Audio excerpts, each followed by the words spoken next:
Sayyidina Muhammad ibn Abdullah wa ala alihi wa sahbihi wa man tabi'a sunnata wa iqtada bihuda wa nasara dinah ila yaumil qiyamah wa la hawla wa la quwwata illa billah.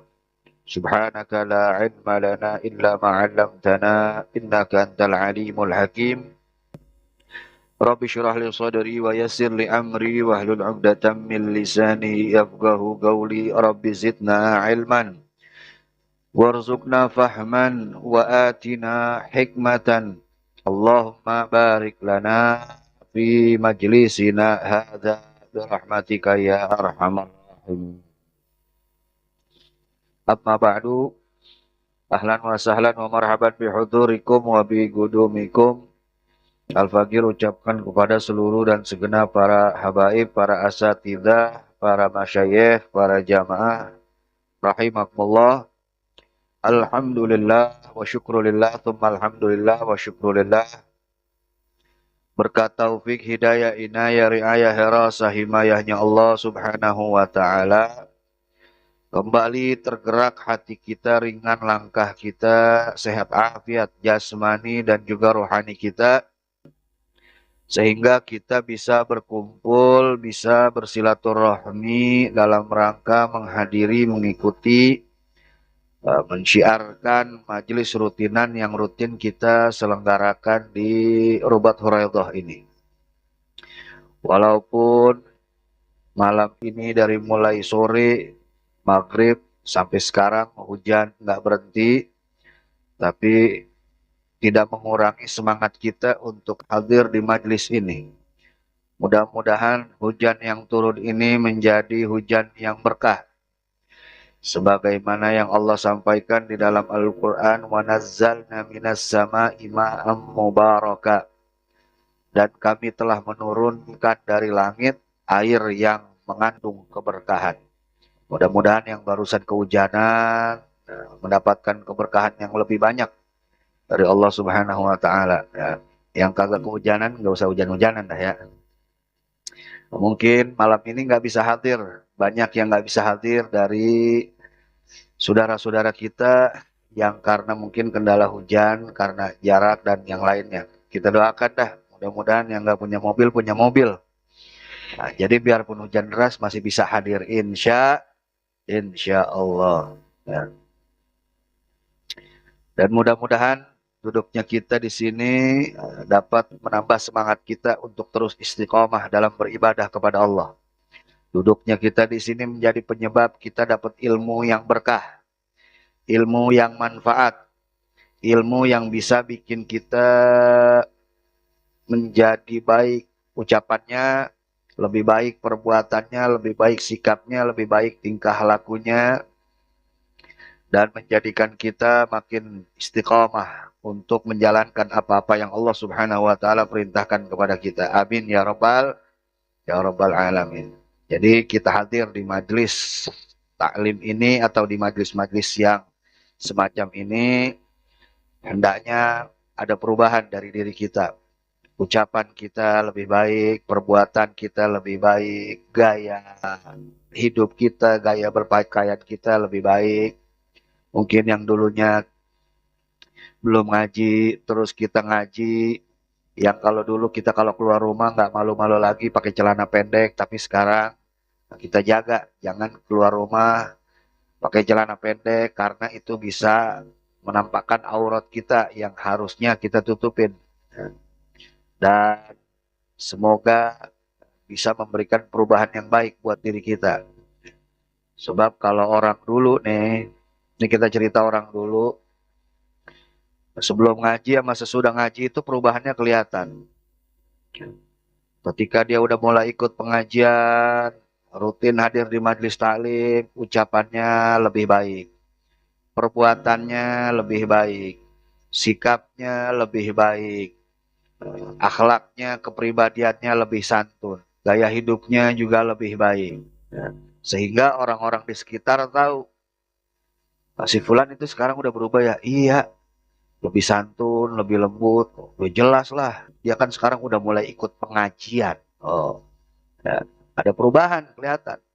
Nah, tapi kalau sekarang kadang-kadang beda.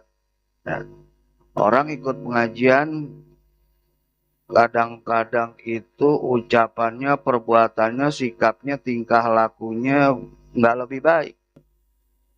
Kadang-kadang mentang-mentang udah ikut pengajian, omongannya lebih kasar, sikapnya lebih bengis, lebih mudah ngafir-ngafirin orang, lebih mudah nyalah-nyalahin orang. Sehingga orang-orang di sekitar bertanya-tanya, itu si Fulan ngapa sekarang beda? Ya, rada kasar, kayaknya rada bengis, ya. Oh, gampang ngafir-ngafirin orang, gampang nyalah-nyalahin orang. Ya, wajar lah, sekarang dia udah mulai ikut kajian tuh. Ya, beda. Makanya kita ikutin orang-orang dulu tuh. Harus ada perubahan yang lebih baik dari diri kita. Ya, kita ikut pengajian, ucapan kita lebih santun. Ucapan ke orang tua lebih santun. Ucapan ke teman lebih baik, lebih sopan. Ya. Cara berpakaian kita juga lebih baik, lebih sesuai dengan nilai-nilai Islam. Insya, insya Allah. Ma'asyiral jamaah rahimakumullah. Malam ini kita lanjutkan pelajaran kita, ta'lim kita, kajian kita melalui kitab Risalah Adab Sulukil Murid del Imam Habib Abdullah bin Alwi Al-Haddad. Sebelum itu sebagaimana biasa, mari sama-sama kita baca suratul Fatihah yang akan dipimpin oleh Habib Ismail. Pada beliau kita persilahkan. الفاتحة المؤلف الحبيب عبد الله بن علوي بن محمد الحداد أن الله يغفر له ويرحمه ويؤلي درجاته في الجنة ويكثر منصوباته ويضاعف حسناته ويحفظنا بذاه ويعيد علينا من بركاته وأسراره وأنواره وعلومه وأن الله يفتح علينا فتوح العارفين وعلى هذه النية وعلى ما نوى مشايخنا وعلى ما نوى سلفنا الصالح إلى حضرة النبي محمد صلى الله عليه وسلم بسر الفاتحة. بسم الله الرحمن الرحيم الحمد لله رب العالمين الرحمن الرحيم مالك يوم الدين إياك نعبد وإياك نستعين اهدنا الصراط المستقيم صراط الذين أنعمت عليهم غير المغضوب عليهم ولا الضالين رب اغفر لي ولوالدي آمين بسم الله الرحمن الرحيم الحمد لله والصلاة والسلام على رسول الله سيدنا محمد بن عبد الله وعلى آله وصحبه ومواله ولا حول ولا قوة إلا بالله أما بعد قال المؤلف رضي الله عنه وأرضاه وعنا جميعا وليكن المريد على الدوام في غاية من الاعتراف بالتقصير عن القيام بما يجب عليه من حق ربه ومتى حزن على تقصيره وانكسر قلبه من أجله فليعلم أن الله عنده إذ يقول سبحانه وتعالى أنا عند المنكسرة قلوبهم من أجلي. Selanjutnya disampaikan di sini oleh Al-Habib Abdullah bin Alwi Al-Haddad, wal yakunil murid, dan hendaknya seorang murid. Murid ini orang yang menginginkan perjalanan ibadah menuju Allah. Orang yang menginginkan wusul ilallah. Orang yang menginginkan ma'rifatullah. Kadang murid juga disebut salik. Salik ini orang yang sedang menempuh perjalanan menuju Allah. Orang yang sedang menempuh perjalanan ibadah menuju Allah agar wusul ilallah dapat mencapai ma'rifatullah. Orangnya disebut salik, prosesnya disebut suluk. Ya. Wal yakun al murid, dan hendaknya seorang murid ala dawam, senantiasa terus menerus fi ghayatim minal i'tiraf, dalam puncak pengakuan bitaksir, kekurangan, anil qiyam bima yajibu alaihi min haqqi rabbih, dari menjalankan apa-apa yang menjadi kewajibannya dari hak Tuhannya. Jadi hendaknya seorang murid itu setelah dia menempuh langkah awal menuju perjalanan ibadah kepada Allah, yaitu taubat, dengan sebenar-benarnya. Yang dia lakukan adalah dia hendaknya selalu terus-menerus merasa mengakui dalam hatinya, dalam sanubarinya, dalam jiwanya tentang kekurangannya. Kekurangan dari apa? Kekurangannya dari mengerjakan kewajiban-kewajibannya yang menjadi haknya Allah. Artinya, jangan dia merasa cepat puas dengan apa yang telah dia lakukan dari berbagai macam ibadah dan amal soleh. Jangan dia merasa sudah melakukan banyak ibadah dan melakukan banyak amal soleh. Itu yang langkah yang selanjutnya yang harus ditempuh oleh seorang murid setelah dia taubat kepada Allah. Artinya jangan merasa cepat puas dalam urusan akhirat. Kalau untuk urusan dunia, kita ngerasa cepat puas itu baik. Kalau buat urusan dunia nih, alhamdulillah, tahun kemarin belum punya rumah, sekarang udah punya rumah, alhamdulillah. Puas. Kalau untuk urusan dunia, kita kudu cepat puas. Jangan rakus. Tapi sebaliknya, untuk urusan akhirat, kita jangan merasa cepat puas. Untuk urusan dunia, kita harus cepat puas, karena itu baik. Tapi kalau untuk urusan akhirat, kita jangan cepat puas. Kenapa? Sebab kalau untuk urusan dunia kita cepat puas, maka kita puas. Kita lebih bisa, lebih gampang untuk bersyukur. Alhamdulillah tahun kemarin belum punya rumah, sekarang udah punya rumah. Alhamdulillah tahun kemarin belum punya istri, sekarang udah punya istri. Alhamdulillah tahun kemarin belum punya anak, alhamdulillah tahun sekarang udah punya anak. Tahun kemarin belum punya kendaraan, alhamdulillah tahun sekarang udah punya kendaraan. Tahun kemarin belum punya mobil, alhamdulillah tahun sekarang udah punya mobil. Tahun kemarin belum ikut majelis, alhamdulillah tahun sekarang udah bisa ikut majelis, dan seterusnya. Jadi untuk urusan dunia kita harus merasa cepat puas. Tapi buat untuk urusan akhirat kita jangan merasa cepat puas. Kenapa? Sebab kalau untuk urusan dunia kita nggak ngerasa cepat puas, akhirnya kita habiskan hidup kita hanya untuk terus ngumpulin dunia. Tahun ini baru punya rumah, orang-orang udah punya kendaraan. Tahun besok harus punya kendaraan. Tahun ini baru gaji baru 5 juta, tahun besok harus 10 juta. Akhirnya nanti kita habiskan hidup kita hanya untuk terus kejar dunia. Kalau untuk urusan dunia, kita kudu cepat puas. Tapi kalau untuk urusan akhirat, untuk urusan ibadah, untuk urusan amal soleh, kita jangan ngerasa cepat puas. Alhamdulillah, tahun ini saya bisa khatam Al-Quran sekali di bulan Ramadan. Tahun besok harus bisa 2 kali. Gitu. Jadi kebalikannya, kalau untuk urusan dunia, silakan kita merasa cepat puas. Tapi untuk urusan akhirat, kita jangan merasa cepat puas. Kenapa? Sebab dengan kita ngerasa cepat puas dalam urusan akhirat, itu menunjukkan kelemahan iman kita dan kurangnya semangat kita dalam beramal soleh. Jadi dengan kita ngerasa cepat puas, itu menunjukkan lemahnya iman kita, tipisnya iman kita, dan sedikitnya semangat kita untuk beramal soleh. Karena orang yang tidak puas, tidak gampang puas dalam melakukan ibadah dan amal soleh, dia akan terus introspeksi. Dia akan terus evaluasi dirinya dan bakal terdorong dirinya untuk lebih meningkatkan lagi amal solehnya. Bukan cuma dari segi kualitas, tapi juga kuantitas. Sholatnya, dia ngerasa belum begitu benar, belum begitu sempurna, dia terus sempurnain sholatnya. Kalau kemarin sholat duhanya cuma 2 rakaat, dia tambah lagi. Kalau sering introspeksi, sering evaluasi, akan meningkat, bukan dari segi kualitasnya aja, tapi juga dari segi kuantitas, dari segi jumlahnya.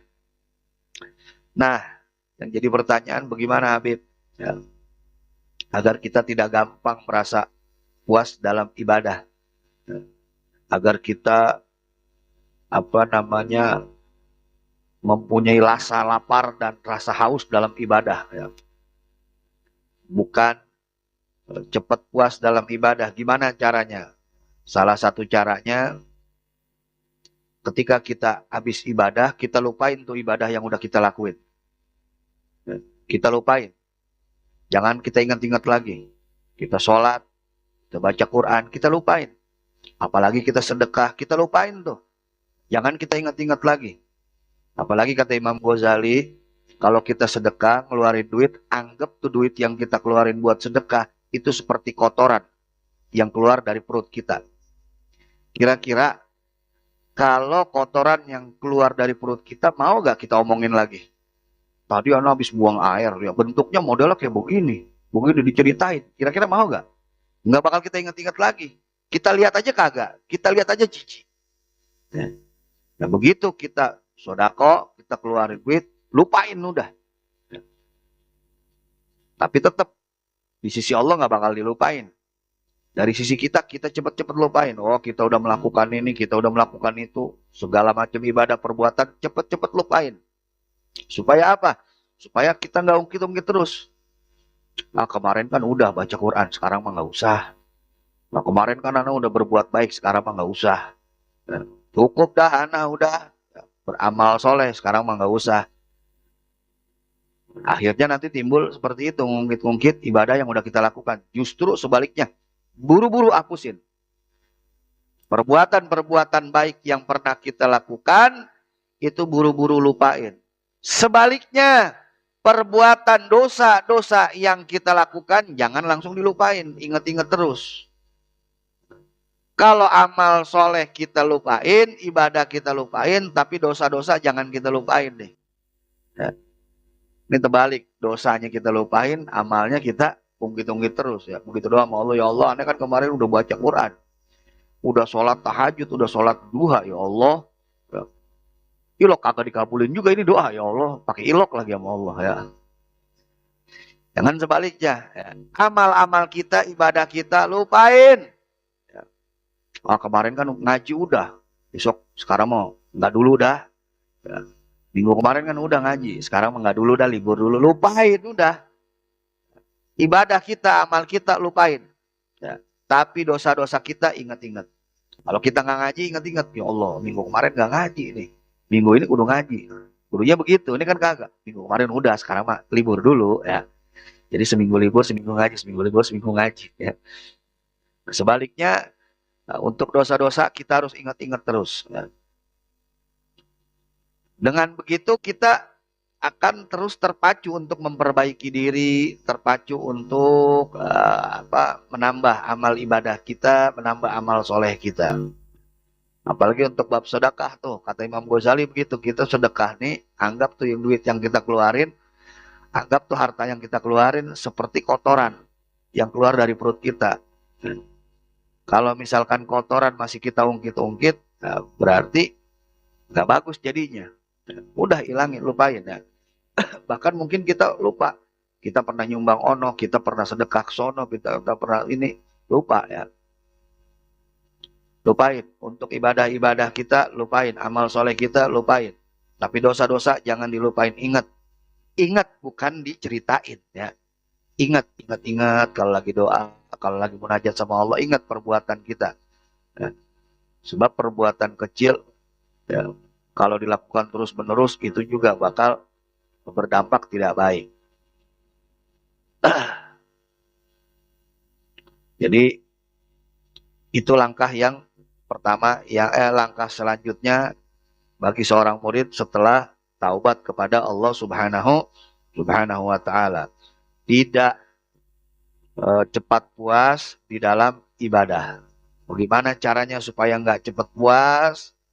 Amal ibadah yang kita lakukan, amal soleh yang kita lakukan, lupain. Tapi sebaliknya, perbuatan maksiat, perbuatan dosa yang pernah kita lakukan sekecil apapun, ingat-ingat terus. supaya terus-menerus ada penyesalan dalam diri kita, sehingga kedepannya kita bisa lebih termotivasi untuk memperbanyak ibadah kita. Wa mata hazina ala taksirihi, dan manakala dia bersedih akan kekurangannya dalam ibadah, wan kasara qalbuhu min ajlih, dan hancur hatinya karena hal tersebut, fal ya'lam, maka ketahuilah annallaha ta'ala indahu, bahwa sesungguhnya Allah ada di sisinya.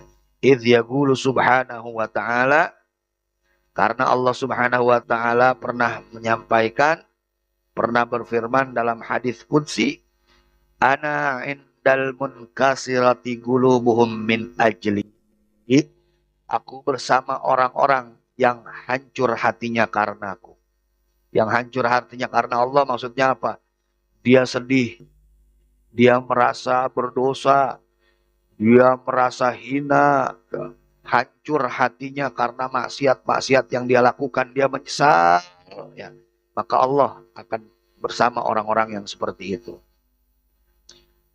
Jadi kita bisa ambil kesimpulan, satu kesalahan yang kita lakukan, yang bikin kita nyesel, yang bikin kita bersedih, yang bikin kita lebih semangat untuk ibadah, itu lebih baik daripada satu perbuatan baik yang bikin kita ngerasa sombong, yang bikin kita ngerasa udah lebih baik dari yang lain, yang bikin kita jadi nggak semangat lagi dalam ibadah.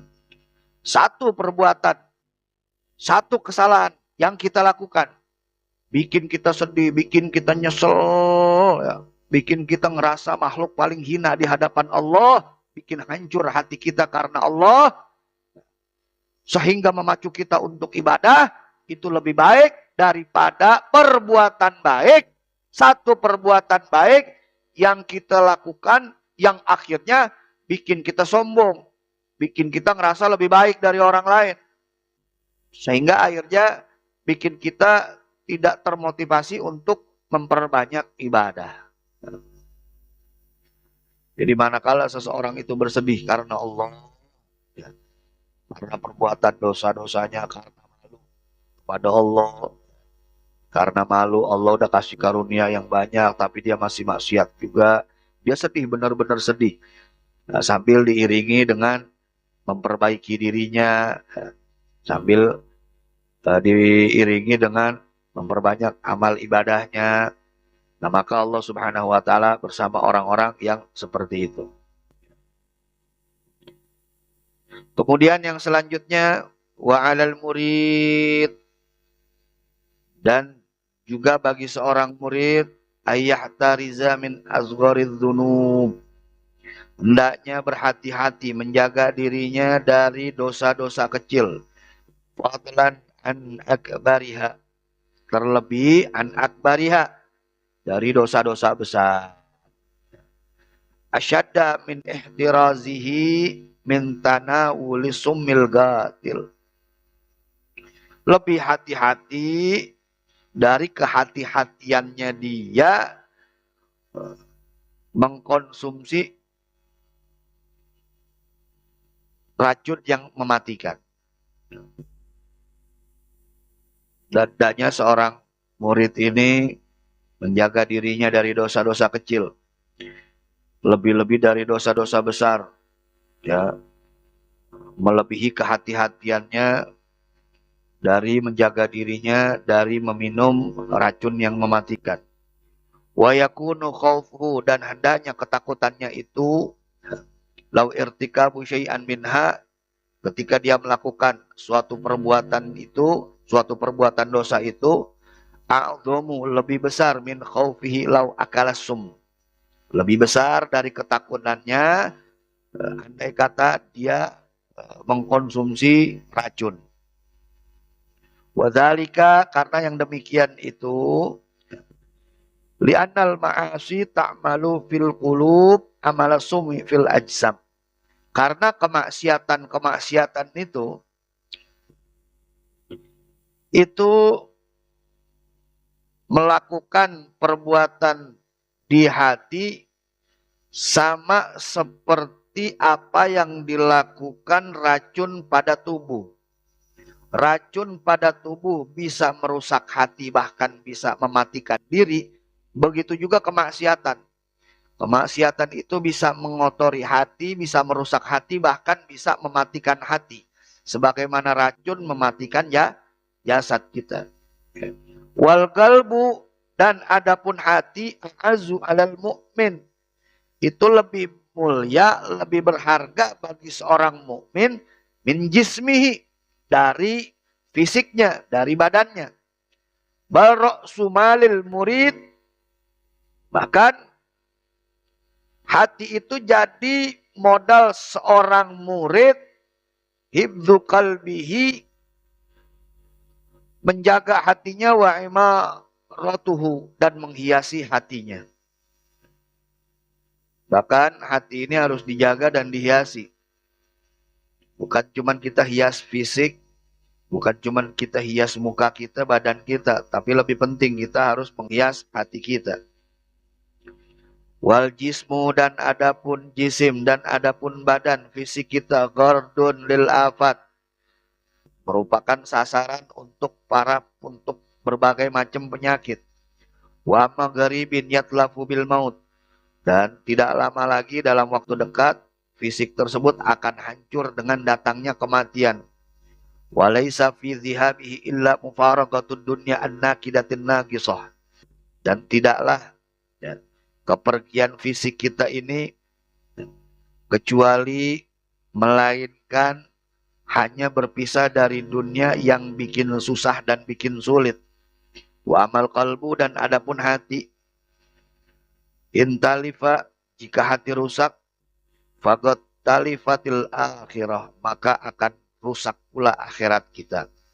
Fa innahu, maka sesungguhnya ya la yanju min sukhtillah, tidak akan selamat dari kemurkaan Allah.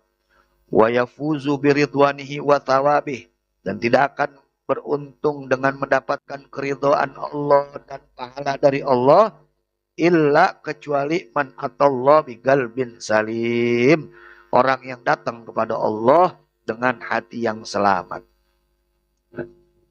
Nah, yang selanjutnya yang harus dilakukan bagi kita, bagi seorang murid, yaitu menjaga hati kita, menjaga diri kita dari perbuatan-perbuatan dosa, baik yang kecil ataupun yang besar.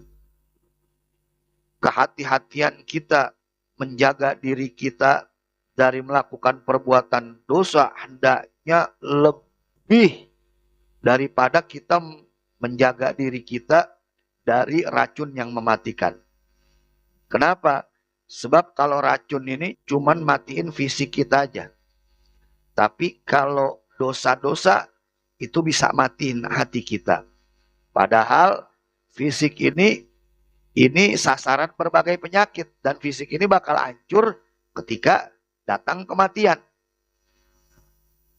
Dan perpisahan fisik ini tidak lain tidak bukan hanya berpisahnya kita, kematian fisik ini tidak lain tidak bukan hanya berpisahnya kita dari dunia yang bikin sulit, yang bikin susah.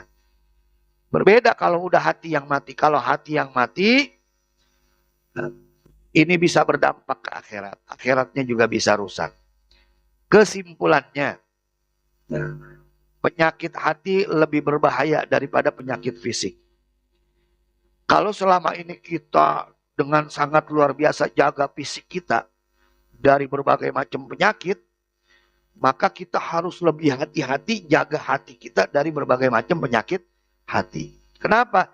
Sebab penyakit fisik ini atau penyakit hati ini lebih berbahaya ketimbang penyakit fisik. Karena penyakit fisik ini dampaknya cuma di dunia aja, nggak kebawa ke akhirat. Ada orang misalkan kena demam berdarah sampai meninggalnya, masuk ke dalam kubur, ditanya sama malaikat, kamu meninggal kenapa? Gara-gara demam berdarah, nggak bakal disiksa. Wah, ini orang gara-gara demam berdarah nih, disiksa. Wah, ini orang mati gara-gara apa? Gara-gara ambeien akut, siksa. Nggak ada. Nggak ada orang yang disiksa di alam kubur gara-gara penyakit fisik yang mematikan dia, nggak ada. Ini orang meninggal gara-gara kenapa? Gara-gara serangan jantung. Wah, malaikat, ini orang mati gara-gara serangan jantung nih. Kita siksa, nggak ada. Penyakit fisik itu cuma di dunia aja udah selesai. Ketika dia mati karena penyakit jantung, karena penyakit stroke, karena penyakit demam berdarah, karena penyakit yang lain ya. Udah selesai sampai situ. Nggak ada tuh imbasnya di akhirat. Ya. Tapi kalau penyakit hati, itu imbasnya bukan cuma di dunia, tapi juga berimbas di akhirat. Di dunia, kalau dia punya penyakit hati, dia bakal nggak tenang hidupnya. Orang yang kibir, orang yang sombong, orang yang hasut, orang yang iri, orang yang dengki, orang yang ria, nggak bakal tenang hidupnya. Orang-orang yang punya penyakit hati, itu nggak bakal tenang hidupnya. Udah nggak tenang hidupnya di dunia, di akhirat juga bakal berefek. Bakal dihisap itu. Riaknya dia, sombongnya dia, kibirnya dia, itu bakal diperhitungkan sama malaikat. Berbeda sama penyakit darah tinggi, ya, hipertensi, asam urat. Ini orang meninggal gara-gara jantung, itu nggak ditanyain malaikat, bukan ranahnya malaikat. Nggak ada urusan lo mau mati gara-gara sakit jantung, stroke, darah tinggi, apalagi. Pokoknya macam-macam penyakit itu nggak ada urusannya sama malaikat. Tapi kalau penyakit hati bukan cuma di dunia imbasnya, tapi juga di akhirat. Makanya penyakit hati lebih bahaya daripada penyakit fisik. Itu yang pertama. Yang kedua, penyakit fisik ini kadang-kadang bisa jadi kafaroh, bisa jadi penghapus dosa kita. Kita dikasih penyakit sama Allah, kalau kita sabar, kita ridho dengan penyakit yang Allah kasih, ini akan menjadi penggugur dosa-dosa kita. Dan akan mengangkat derajat kita lebih tinggi di sisi Allah subhanahu wa ta'ala.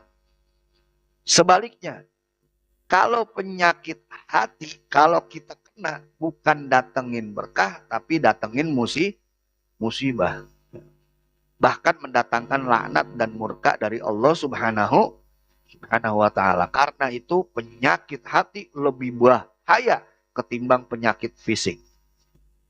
Penyakit hati lebih berbahaya, lebih mematikan ketimbang penyakit fisik. Kalau kita jaga diri kita sedemikian hebatnya dari penyakit-penyakit fisik, harusnya kita lebih mawas diri, lebih menjaga hati kita dari berbagai macam penyakit hati. Kalau buat penyakit fisik aja, kita bisa ngeluarin jutaan. Buat penyakit fisik kita bisa ngeluarin jutaan tuh. Nggak punya duit, kita bela-belain minjem sama orang buat ngobatin penyakit fisik. Padahal penyakit fisik itu kalau kita sabar, itu bisa menjadi kafaroh, bisa menjadi penghapus dosa-dosa kita dan mengangkat derajat kita. Tapi buat penyakit fisik, kita rela tuh ngeluarin duit banyak. Nggak punya duit, minjem sama orang. Rela jual motor, jual mobil, bahkan jual rumah buat penyakit fisik, buat ngobatin penyakit fisik. Padahal imbasnya cuma di dunia doang. Memang betul, kita harus ikhtiar, kita harus usaha untuk mengobati penyakit fisik kita. Itu juga dianjurkan dalam agama. Memang betul. Tapi penyakit hati ini lebih dianjurkan lagi untuk kita obati. Kalau buat penyakit fisik kita bisa ngeluarin 1 juta, buat penyakit hati kita jangan ngeluarin. Jangan sayang-sayang ngeluarin yang lebih banyak dari itu. Kalau emang dibutuhkan. Karena penyakit fisik itu imbasnya cuma di dunia aja. Tapi penyakit hati ini imbasnya bukan cuma di dunia, tapi juga bisa dibawa sampai akhirat. Bukan cuma berdampak di dunia, tapi juga bisa berdampak di akhirat. Kalau kita sedemikian rupa ngejaga diri kita dari berbagai macam penyakit fisik, dari ujung rambut sampai ujung kaki, kita jaga diri kita. Kita batasin makanan kita, Gua gak makan daging kambing, alasannya darah tinggi takut naik. Kagak makan daging karena takut kolesterol naik. Kagak makan daging karena takut asam urat naik. Wah, kita jaga diri kita tuh, fisik kita tuh. Sedemikian rupa, sedemikian apiknya, padahal kepengen banget makan daging. Melihat orang-orang lagi lebaran Idul Adha kemarin pada makan daging, pada nyate, pengen tuh. Nah, pengen banget tuh. Tapi ditahan-tahan sama dia, bisa itu. Soalnya takutnya ntar kalau begitu makan, kolesterol naik, darah tinggi naik, asam urat kambuh. Bisa itu menjaga diri dari penyakit fisik yang kagak ada imbasnya tuh. Nggak bakal ditanya nama malaikat, kagak bakal dosa ente. Ente sakit asam urat nggak bakal dosa. Ente kolesterolnya tinggi kagak bakal dosa. Ente sakit jantung kagak bakal dosa. Nggak bakal dosa itu. Nggak ada imbasnya di akhirat. Tapi kalau ente ria, ente syirik, ente punya rasa ragu kepada Allah dalam hati ente. Ente punya rasa ujub, sombong. Ente punya rasa kibir. Apa itu kibir? Apa itu ujub? Sama-sama sombong. Cuman kalau kibir, kalau sombong, dia masih butuh orang. Masih butuh lawan. Butuh lawan untuk nunjukin kesombongannya. Ya. Jadi si A sama si B nih. Si A ini nggak bakal bisa sombong kalau kagak ada si B. Karena ada si B dia baru bisa sombong. Ya. Bisa apa namanya ngebanding-bandingin. Dia harus punya bandingan. Tapi kalau ujub kagak perlu bandingan. Bangga diri. Ya. Kagak perlu dibanding-bandingin, dia ngebanggain diri sendiri. Ana nih, wah. Gua aing, pang aing nak. Ya. Itu ujub kagak perlu orang lain tuh buat bikin dirinya sombong. Kalau sombong kita masih kudu nyari lawan dulu. Ya. Ane lebih baik dari ente. Ya. Ente mah cuma bisa begini, ane mah udah bisa begini. Nyari orang dulu tuh kalau sombong tuh. Tapi kalau ujub, kagak perlu orang lain. Timbul dari kebanggaan dirinya. Nah kalau kita sedemikian rupa jaga diri kita dari penyakit fisik, sampai kita kuat tuh ngeluarin duit jutaan-jutaan ya, kudunya untuk jaga penyakit, jaga hati kita dari penyakit hati, kita harus lebih mawas diri. Kita harus lebih berhati-hati, kita harus lebih menjaga daripada hati kita. Karena nggak ada apa-apanya penyakit fisik dibanding penyakit hati. Fisik mati hancur tuh, selesai udah urusannya. Tapi kalau misalkan hati, walaupun tubuh kita, fisik kita udah hancur, tapi tetap hati kita bakal dimintai pertanggungjawaban oleh Allah Subhanahu wa Ta'ala. Orang meninggal, di tubuhnya banyak penyakit. Begitu nanti masuk kubur, hancur, dibangkitkan dengan fisik yang baru, itu penyakitnya udah nggak ada tuh. Tapi kalau hati, kita meninggal, hati kita kotor. Begitu bangun, kagak pakai hati yang baru. Sebagaimana keadaan hati kita ketika kita meninggal dunia. Hati kita baik, kita dibangkitkan dengan hati yang baik. Hati kita rusak, kita dibangkitkan dengan hati yang rusak. Hati kita banyak penyakitnya, dibangkitkan dengan hati yang banyak penyakitnya. Dan tidak akan selamat orang di akhirat nanti, kecuali yang datang kepada Allah biqal bin salim, dengan hati yang selamat. Karena itu, ini juga langkah yang harus ditempuh oleh seorang murid untuk menjaga dirinya dari berbagai macam dosa, baik yang kecil terlebih dari dosa yang besar. Lebih waspada, lebih hati-hati, lebih menjaga dirinya ketimbang dia menjaga dirinya daripada racun yang mematikan. Wallahu a'lam bishawab.